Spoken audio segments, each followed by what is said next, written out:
नमस्कार दोस्तों, स्वागत है प्रयागराज स्टेम चैनल पर। ध्यानपूर्वक लिखिएगा। आज की डिक्टेशन बहुत ही शानदार मैटर है। Ready, start.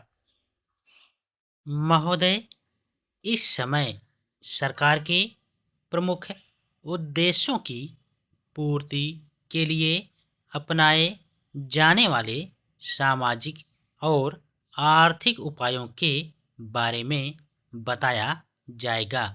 फिर भी ऐसे कुछ मामले हैं जिनका आज जिक्र करना जरूरी है। सरकार दोहराना चाहेगी कि वह अब भी यही विश्वास करती है कि योजना के रास्ते से ही हम सामाजिक और आर्थिक परिवर्तन की दिशा में आगे बढ़ सकते हैं।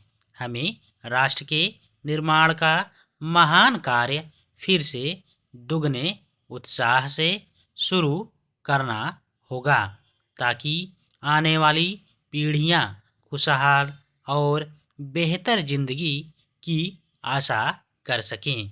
सरकार देश की आर्थिक स्थिति सुधारने की ओर तुरंत ध्यान देगी। मूल्यों के नियंत्रण के लिए उपाय किए जाएंगे। तस्करों और काला बाजारियों जैसे समाज विरोधी तत्वों के खिलाफ कड़ी कार्रवाई की जाएगी। सरकार समाज के कमजोर वर्गों के लिए अपने कर्तव्य के प्रति सचेत है। गरीबों, भूमिहीन लोगों, दस्तकारों, अनुसूचित जातियों, अनुसूचित जनजातियों और समाज के दूसरे वर्गों के लिए 20 सूत्री आर्थिक कार्यक्रम वरदान सिद्ध हुआ था। अब उसे कारगर तरीके से अमल में लाया जाएगा। 5वीं योजना में शुरू किए गए न्यूनतम आवश्यकता कार्यक्रम को फिर एक बार उच्च प्राथमिकता दी जाएगी। इस सिलसिले में शिक्षा और स्वास्थ्य पर विशेष बल दिया जाएगा।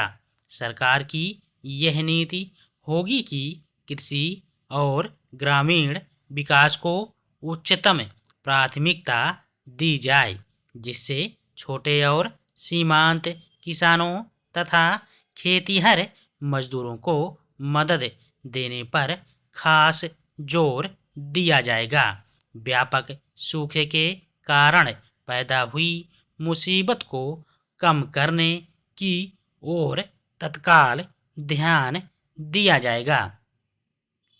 उर्वरक, बिजली, डीजल, मिट्टी का तेल आदि वस्तुओं की समय पर उचित सप्लाई सुनिश्चित करते हुए किसानों को अधिकतम उत्पादन प्राप्त करने के लिए सब प्रकार की सहायता दी जाएगी। इसके लिए राज्य सरकारों का पूरा सहयोग प्राप्त किया जाएगा।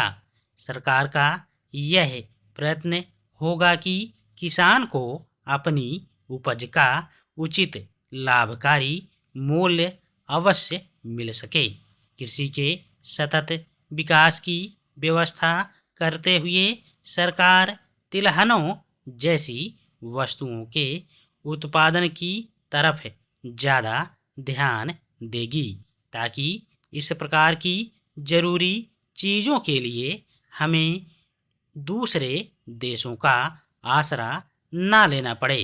बुनियादी सुविधाओं की स्थिति खराब होने से परिवहन व्यवस्था में रुकावटें आ गई थी और इस्पात, सीमेंट, कोयला और बिजली जैसी महत्वपूर्ण वस्तुओं की सप्लाई अपर्याप्त हो गई थी। अब इनमें सुधार लाकर इन्हें उच्च प्राथमिकता दी जाएगी।